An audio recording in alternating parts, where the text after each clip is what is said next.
Mr. Duck Means Business by Tammy Sauer. Mr. Duck lived by himself at the pond. Each day he followed a tight schedule.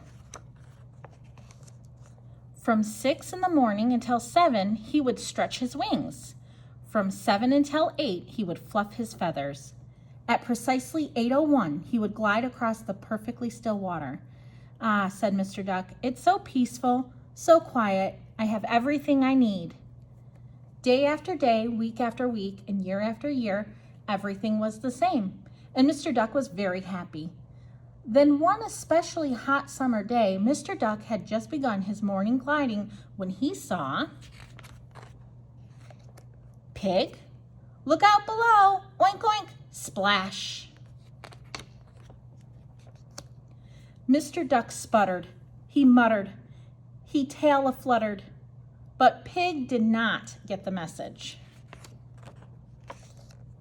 Mr. Duck was all set to give Pig a strongly worded speech regarding private property when, "Well, there you are," said Cow.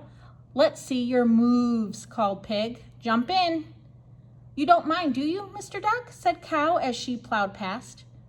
"Moo, moo, splash!" Mr. Duck grumbled. He mumbled. He flip-flop fumbled. But Pig and Cow did not get the message. Mr. Duck was all set to tell them what's what when, "Hey," said Goat, "we've been looking all over for you." "Anyone up for a game of Marco Polo?" called Pig. "Last one in is a rotten egg," cheeped a chick. "Come on, Mr. Duck," said Cow, "you're it." The water got wild, the scenery got crowded, and the peace and quiet, it was gone. Mr. Duck tapped. He flapped. He totally snapped. Quack! And somebody got the message. "Perhaps we've overstayed our welcome," said Chick. "Oh," said the other animals. "Out, out, out of my pond," cried Mr. Duck. "This time I mean business." "So sorry, my apologies. Goodbye for good," said Mr. Duck. "Sorry to have bothered you," said Chick. "Thanks for letting us swim in your pond." Alone at last, Mr. Duck returned to his routine. He stretched his wings. There was no splashy belly flopping. He fluffed his feathers. There was no annoying water ballet. He glided across the perfectly still water. There was certainly no rowdy round of Marco Polo. "Ah," said Mr. Duck, "it's so peaceful, so quiet, and that's just the way I like it." On Monday, quiet. On Tuesday, very quiet.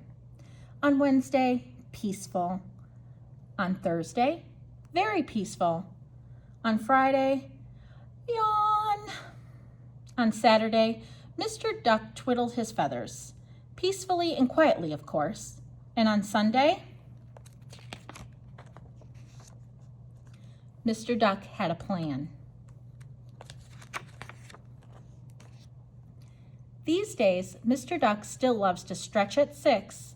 He still loves to fluff his feathers at 7. He still loves to glide across the perfectly still water at precisely 8:01. But sometimes life calls for a little noise,